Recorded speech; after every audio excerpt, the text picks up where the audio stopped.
I'm Maya Merrill, and I graduated in 2019. Ladies and gentlemen.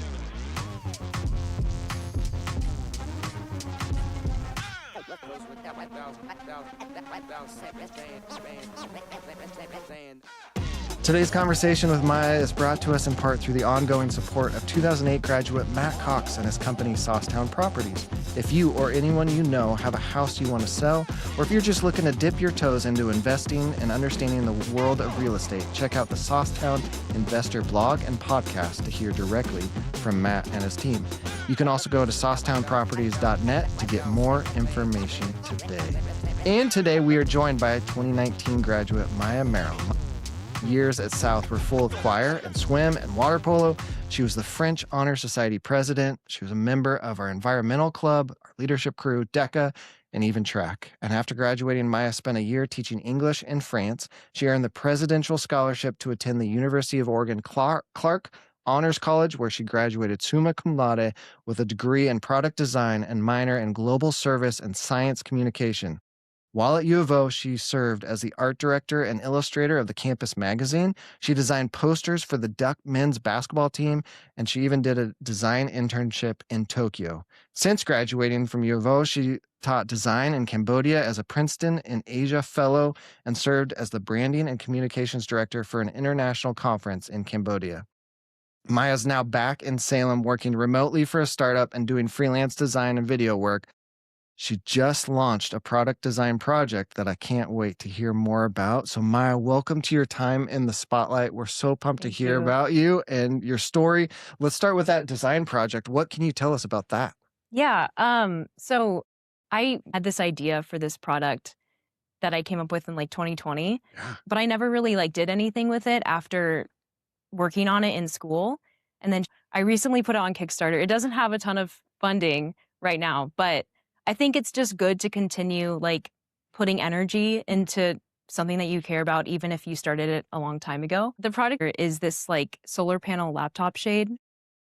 And I came up with the idea because I was trying to do my classes remotely and do them outside in the spring. And I really wanted to enjoy being outside and doing my coursework. But I couldn't work outside for very long without having to go inside and charge my laptop. And I also couldn't see my screen very well because of the glare. So it inspired me to create this product that uses solar panels as shading for a laptop so you can work outside, charge your devices, and see the screen easily. And it was just because I had a class at that time where we had to come up with a product design concept. And so I came up with that for this problem. And then that was my freshman year. And then 2024, my senior year of college, we had this capstone class where we got to basically create anything we wanted. So I decided to pursue that as my capstone project for product design. And then I ended up building it and it's fully functioning. So that's why I put it on Kickstarter, is because I want to build a second prototype, but I need time and money for materials for that. How can we get that out to those that listen, those that follow, out to our Saxon community? Everyone's always looking to support other Saxons. What would be most helpful? I have a link to I can share the link to the please. Kickstarter. When we put your spotlight out, we'll make sure that link is included. Okay. That's awesome. What's Thank your you. ultimate goal there? Is it to mass design and get it into production and all that? I think that would be a dream. I'm still in the process of just gauging if this is something that a lot of people would want. Sure. I think by putting it out there and just seeing who responds to it is a good way to gauge that interest. Great. You are in this building for almost the first time probably since graduation, right? What's it like being back? It's very nostalgic. Everything looks smaller. It's really weird how that happens. When you go somewhere that it's been a long time, you've grown, you've literally gotten taller. And so everything else appears to be smaller. I was thinking about my time at South, and I feel like it was the first time where I pushed myself to go outside of my comfort zone more than before. Because originally, I was supposed to go to McNary. I'm from Kaiser. And so I did in-district transfer to do the IB program here. And I remember that being a really hard decision. For probably the first year and a half or so, I was very much back and forth about it. I really missed my friends at McNary because all of them had gone there. And I felt they were all moving on without me, making new friends. And then at South, I didn't know anyone. I knew maybe one person from my middle school, but we weren't like that close at the time. And so I felt like there was that, like the social pressures of not knowing anyone. And then there was also like the IB program. Like Mm, because I came here for IB, I was in full IB. right. And that was also really challenging. I remember at one point I like tried to drop out. I think at the time Mr. Chamberlain was the Yeah, director of right, IB right, and I went to him and I was like, this is too hard. I don't want to do the full program. I think at the time you had to have a conversation with right. the director Yeah, in I order still to do. not Yep. do it. He was like, "Well, what are your grades?" And I was like, "They're A's." He was like, "You're fine." He didn't let me drop out of the program, but I'm glad that he didn't because I ended up like doing well. And I think it definitely like prepared me for college in terms of just the rigor of academics, and learning how to manage my time. I know it wasn't just academics for you, though. You found yourself in our pools. You were very involved in so much. What else do you remember about your 4 years here? Yeah, there's a lot of swimming. Yeah. Um, I did club swim for maybe like 10 years, but I feel like I got the most fun and recognition for it at South because I was able to compete for the high school team and it was just super fun. And at times I would even be able to merge my different interests. I would sing the national anthem before a race. Mm. Like I would sing it, be super scared about it and nervous, and then like literally within a minute like go and Yeah. do a race. And it was a really good experience. One of my favorite And times water here. polo too? Yeah, water polo, I ended up doing because I got bored of swimming at one point. Mm. Like, I had been doing it for so long, and I just wanted to try other things, and I wanted something that was a little more, like, team-oriented, so that pushed me to do water polo, and I had a lot of fun doing that as well. I Yeah. feel like it brought out more of, like, the team player in me, and, like, it forced me to be more aggressive, Hmm. where swimming is very much like an individual sport. You mentioned at the beginning of your 4 years coming in and not knowing a lot of people. When did you start to feel like South was a home for you? If you did. I would say, like, the end of my sophomore year.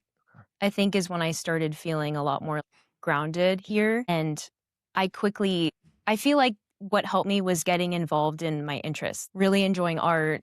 And then I was taking French and I found my place in the swim team and choir. So I'm really glad that I like pushed myself to get involved in a lot of different things. I know art is a part of your life. It's Hmm. design is part of your life. When did that love or that passion start? That's been probably lifelong. Is it? Yeah, Yeah. say more about that. It's weird because there's never really been a time when it wasn't part of my life. Like, I've always just gravitated I think the first was I gravitated towards, like, drawing and painting as a kid. I think it helped that, like, my teachers throughout school always, like, recognized that and encouraged it. Like, I remember my elementary school teacher was, like would praise, like, my drawing ability during parent conferences. I think my parents really, like, encouraged that because they saw that there was potential there, but they never, like, did it in a way that was, like, forcing me to, I don't know, achieve a certain outcome with it. Like, Mm, they just liked that I enjoyed doing that, right. so they would buy me supplies, and, I'm really grateful for that because I feel like it's really blossomed into so many other mediums. Like, I started out drawing and painting, and I did that in high school as well, but Right. then once I entered college, I studied product design, which Right. is like 3D Totally. design. It's different. I had considered fine art, but I think I wanted to make the most of my education. And because I knew that I could do fine art stuff on the side, I wanted to like really push myself to learn other skills that were still creative but different. So I learned like 3D modeling, design software like the Adobe Suite. I got a job as a student graphic designer and illustrator and then like the art director role. And all of that started from just being comfortable, being creative and drawing and painting and kind of like expanded into so many other mediums. Well, yeah, and like, what a gift that you got from parents too, just that freedom to do so and to Mhm. explore that and Yeah. find what you actually are enjoying, or at least the ability to just create, like you said. Yeah. Yeah, that's really powerful. Talk about why U of O. What drew you to Eugene and that decision process as you were watching all of your classmates make their own decisions Yeah. senior year? I I honestly like my senior year, I think I tried so hard in my academics to like just do my best. Mm, And I think a large part of it was because I didn't know what I wanted to do. I still struggle with this. I still have so many different interests and life paths that I could see myself going down. that it makes it hard to like hone in on one thing. And so that like pushed me to just try my best so that whatever I wanted to do, I could have the like opportunity to do. Yeah, the doors were open for it. Yeah. And so because of the IB program, I feel like that helped me get the scholarship at UO. And I feel like that really sealed the deal. Oh, Like absolutely. to be able to graduate debt free from college. Also, because I wasn't exactly sure what I wanted to do, I felt like it would take off the pressure of like, I don't know, performing perfectly in college if I wasn't paying so much money. And that allowed me to kind of experiment. Like in college, I did a lot of different things. I was like constantly thinking about changing my major. I didn't, thankfully, and I graduated within 4 years, but I did have different minors and like I tried out different classes. And I feel like because there wasn't this financial pressure on me, I could do that and not really feel guilty about Mm. it. That's, yeah, key distinction. What was it about design that ended up kind of sinking into you that was what you wanted to major in? Yeah. I think because I had thought it, I knew I wanted to do something creative. Like I knew that I wanted to do something where what I was making and what I was doing every day wasn't the same. I also like the idea of doing something creative because it feels like you get to make something and put it out into the world in a way that like no one else can Mm. do quite like you. Like it's kind of like leaving a fingerprint on the world. And I just think that's beautiful. So I knew I wanted to do something creative. And also product design, I had friends recommend it to me. Like I know that Josh did that Mm. and Kundai did that. Mm. And they had started college before me because I Yeah. took the gap year. And I'm glad I did because I feel like it was a great way to merge the creativity side that I had been building throughout my life and also this like aspect of problem solving. I really like being able to think about a problem in creative ways and then come up with like different solutions to it. Has that been true for you all your life? Just that problem solving side of things? Yeah, Yeah. yeah, I would say so. With life, I feel like there's been so many like happy accidents and unexpected paths Mm. that I've taken that I wouldn't have even considered before. And I feel like design is very much like life in the way that thinking outside of the box, you might come up with a solution that is even better than what is maybe conventional, or like you're always iterating on an idea for a problem. You might have a plan and maybe there's an obstacle. And so you have to iterate on it and just like find a way to get past it. Right. And so, Yeah. And I'm curious how that overlaps then between high school and your time at U of O. You spent a gap year teaching mhm. English in France. I know your graduating class. There was an extreme amount of pressure. There's some competition in terms of go to college, go to this college. We're applying here, we're getting in here. And yet you and Enrique decided to say, you know what, forget that. We're gonna do our own thing. How much of that was you saying, this is an opportunity and I think it is a little different than most people do, but we're gonna do it. Well, I had always loved traveling. Like, I'm super curious about seeing different parts of the world. And I feel like that comes from being half Japanese. Like, Mm, I grew up like really loving to travel yeah. and visiting Japan and stuff. And I really enjoyed French Mm, class. And because every time I practiced French, I did it with this like hope that I'd be able to actually use it in the mm, future. And it was also because I wasn't quite sure what I wanted to do, but I was drawn to this opportunity to go and live in France for a year. And I hosted a French exchange student my junior year. So I think like and I had visited her after hosting her. So like getting a taste of that for a right. few weeks, like really convinced me that I wanted to go for a year and like experience living abroad. And I'm really glad that I did it because I feel like even though it might not directly correlate to what a job Mm, is looking for, I think it makes her a really interesting story and it shows that you're very adaptable and it shows like you can persevere in unknown circumstances right. or, handle different situations, talk to new people, adapt easily in a new environment. Yeah. And after graduating, it sounds like you took a similar Yeah. step forward and went to a completely different Yeah. country. Yeah. Talk Yeah. about the Cambodia experience. How do you become a Princeton fellow? I mean, that's significant in and of itself. Thank you. Yeah. Um, yeah, I think they all build off of each other. Because I had done that year teaching in France, it definitely prepared me to do another experience being abroad. And I ended up teaching again. So that's part of why I think they picked me. In terms of how I got that fellowship, it was also very random. And this is what I mean by like unexpected opportunities coming your way. So I learned about the Princeton and Asia Fellowship when I was doing my internship in Japan. Yes, Tokyo. And at the end of that, decided that I wanted to climb Mount Fuji. It was like on my bucket list. So I tried to rally my friends together. Only two of the girls in our cohort wanted to go. Everyone else was like, "Oh no, the weather doesn't look good. It's too dangerous. Like you never know what could happen and you don't want to be caught up there when the weather's bad." But I wanted to do it and I was like, it can't be that bad. So we decided to go, but it was very last minute. We got a hotel last minute. We didn't have the right gear to go up there. Well, I read online, people recommend having an air tank with you so you can avoid, what is it, like the altitude sickness? Right. Sometimes it gets really cold. The weather's hard to predict. So you want to be prepared with layers. Yeah. So I wasn't super prepared for it, but I went with my friend and we got on the last bus available.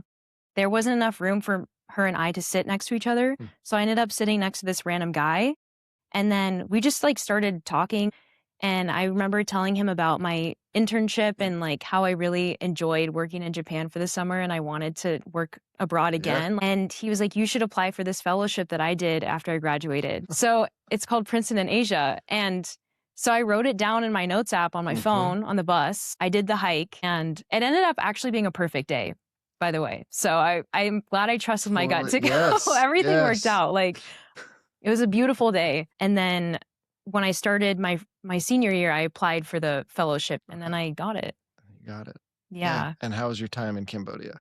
Oh my gosh, it was amazing. That was also another like great experience that I couldn't have like planned for. I had applied for other fellowships. I applied to go to Germany. I applied for Fulbright and I wasn't picked for those things.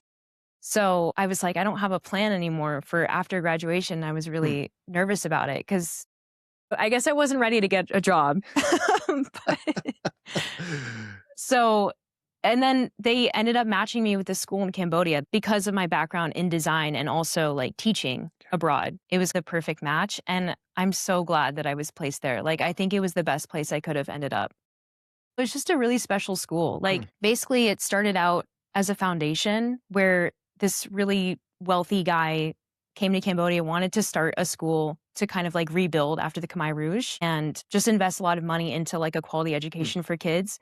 Government schools in Cambodia, they don't always have like a lot of resources and they don't have like tech things that you would see like here. So they went around and like picked the brightest students. There's like 25 provinces in Cambodia. So it was a long selection process. They interviewed them, they interviewed their families to see if they had like leadership competencies.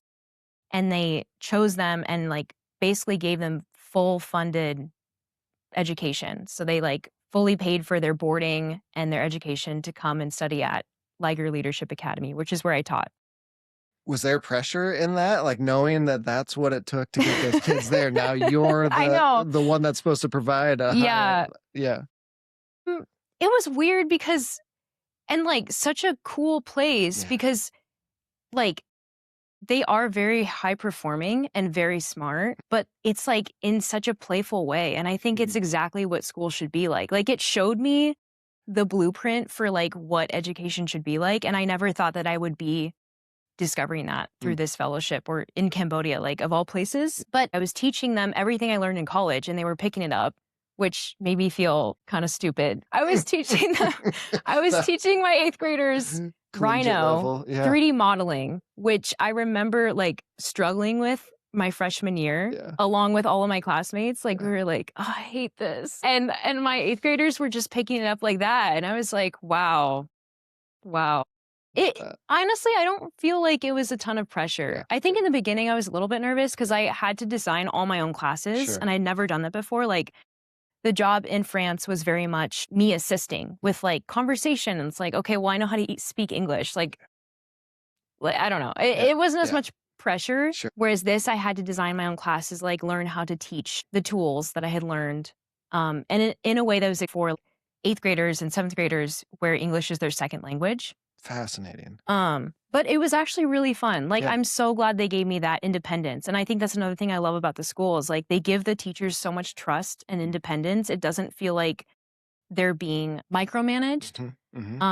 And so, especially for like creative arts and digital design, which is what I was teaching, like it made it super fun to design the projects. Like we started out really simple. I just started out with like what I started with as a kid, which was drawing. And even in college with product design, we learned first like the analog design skills, which is just drawing and shading, Right. learning how to like render things realistically with pencils and pens. And then I taught them digital design skills.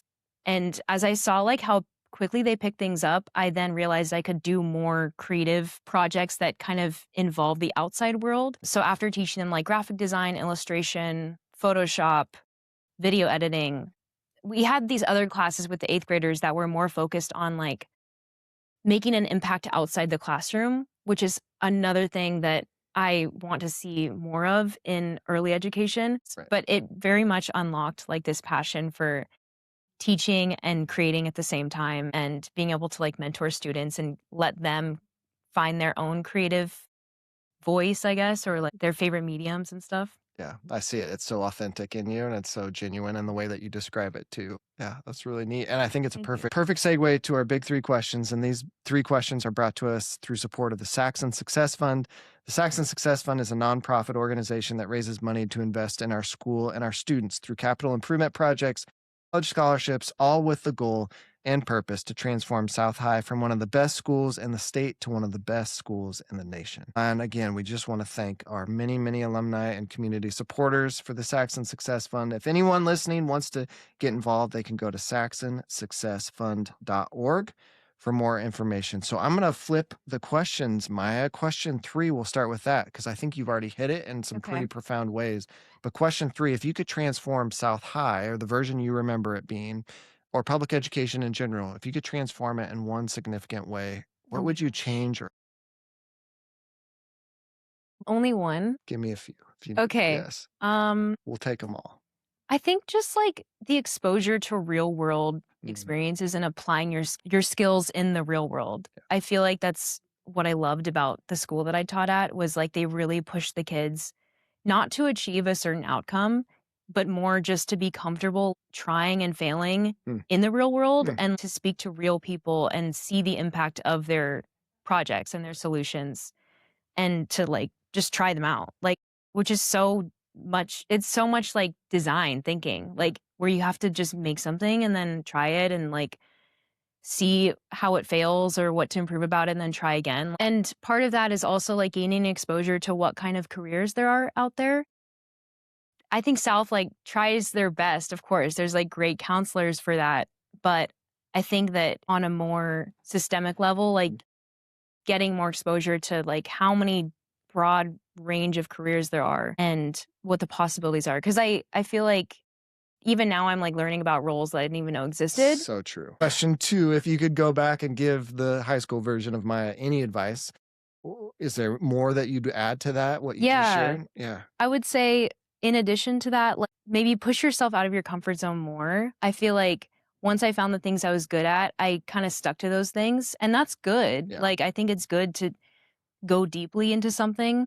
And I probably don't do enough of that. Like I've so spread out across Hmm. different things, but I think it's important to explore and like talk to people that you otherwise wouldn't connect with. Like all of the best stories I have are because I talk to strangers. So I think people should be talking to strangers and trying things that you don't think you'll be good at because you might discover that it's like super fun and you want to invest time into that thing. And it's just a matter of practice. Well, I know it wasn't just strangers that had impact on you. So, question 1, we'll go again in reverse order. Knowing who you are today and where you are today, this ambitious future that you have in front of you, who would you credit? Who would you point to as like, yeah, that's what happened, or that's why I am who I Oh am? my gosh. It's such a like accumulation of people. It's kind of hard. It's a big question. Well, obviously, my parents, my family in general, just like Hmm. being supportive of the arts and not being like telling me to do any specific thing. They have opinions, but they're Sure. never like, you need to do this thing and this is the right path. So encouraging that and trying things, traveling. And then shout out to Miss Gilmore for just like encouraging arts when I was in her class and like really supporting me. She wrote me letters of recommendation. And then Mr. Zank, I think, for like opening up the door of like international work that has only expanded since I did my gap year abroad. He didn't just teach French. He like really wanted people to experience the culture and like go see it for themselves. Like I remember, I feel like I manifest this, but like he presented about the Festival of Lights in Lyon in one of our French classes.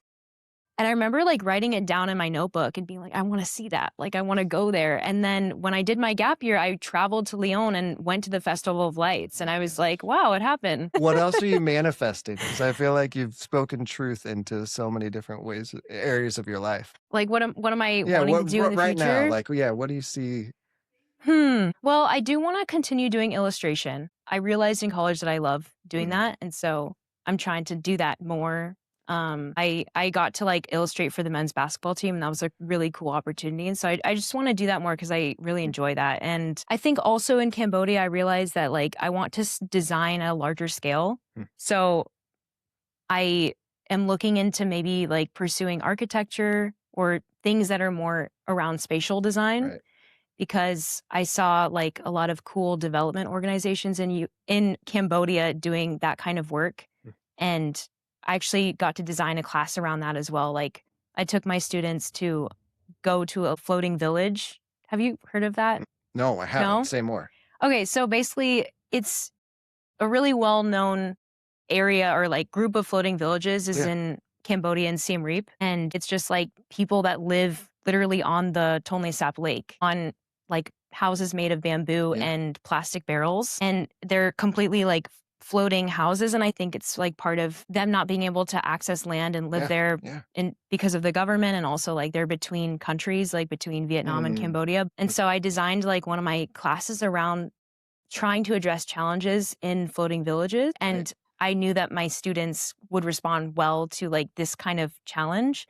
So I took them on a field trip to Siem Reap and we went on a boat to a floating village, and they interviewed people in the floating village and asked them about like their life and challenges that they faced. And we identified that there was like a lack of income and food because there was decreasing fish populations in the floating village. And so we took that problem that we had identified through research and interviews and tried to come up with creative solutions to it. We ended up like building these modular floating gardens out of recycled materials, but we adapted it to the local materials for Cambodia. And this was like part of our solution to providing like an alternative source of food for people in floating villages who are facing challenges because of decreasing fish populations. So all of that is to say that I'm like interested in pursuing more design in the built environment as well, not just at the product level, but more like spatial design and maybe design for development. Okay. Well, when we re-interview you in 3 years, I'll be excited to ask about that and just how that's developed. That's really great. Talk a little bit about just the importance of honoring your culture, Asian American Heritage Month, and what your connection to that is and why it's important for all of us to celebrate. Yeah.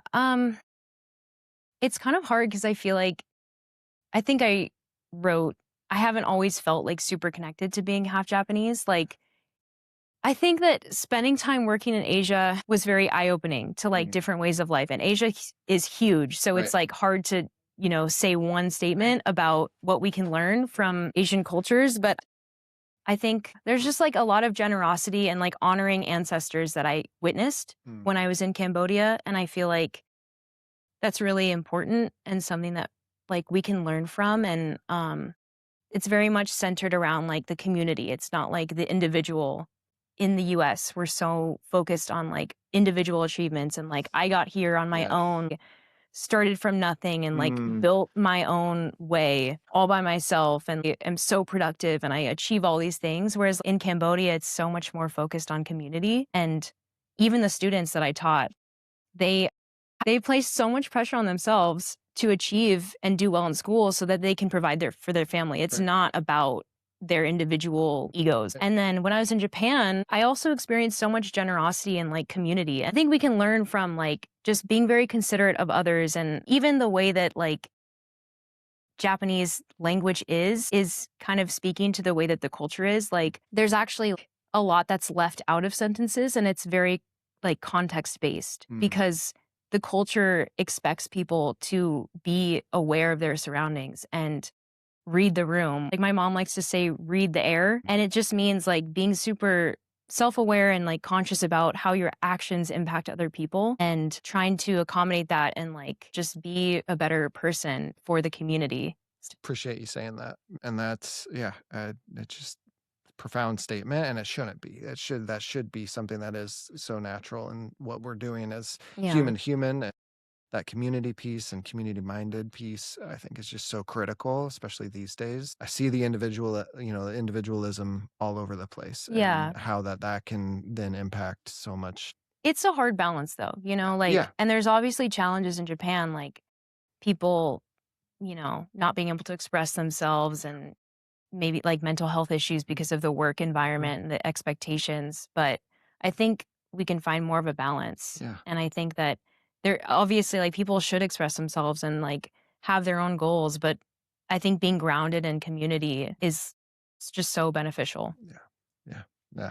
I totally agree. Well, let's close with our rapid fire questions. So, Okay. Maya, these ones are brought to us by another sponsor and another Saxon graduate, Dr. Corey Bickler at Bickler Dentistry. And at Bickler Dentistry, your experience is comfortable, it's personalized, it's stress free. Whether you need a routine cleaning or advanced restorative treatment, the team at Bickler uses the latest technology to keep your smile healthy and confident. Maya, what is your favorite TV show or movie? I would say everything everywhere all at once. Good one. Favorite class in high school? Hmm. I would say choir. Favorite spot to eat in Salem? I really like Archive. Yeah.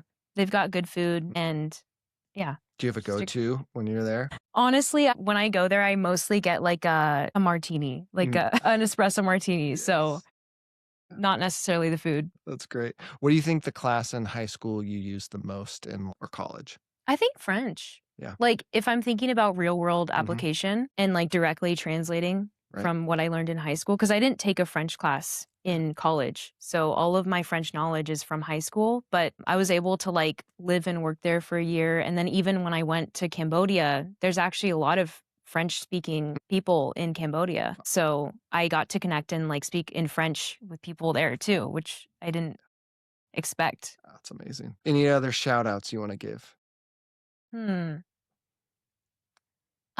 I think I'm really grateful for the friends that I met here, Yeah. actually. Like, and they're not necessarily people that I would have expected to grow so close to, but Sure. I feel like I've stayed in touch with my close friends from South, like, and they're the strongest friendships that I have, I think. And I'm just like so grateful to still have them and to have lifelong friends and to grow together. So, yeah. Who should we spotlight next? Luli Mm. Torres. Yeah. Okay, Lily, we're coming for. Oh, well, Maya, it's honestly been such a joy. You're such an authentic speaker and Yeah. so genuine in the way that you see life. And so thank you for being that. Thank you for being that for our students that we get to connect your story to. And thanks for spending time on this Thursday afternoon here Thank at you. South. Triumphant return. But we appreciate you. And yeah, thanks again. Thank you.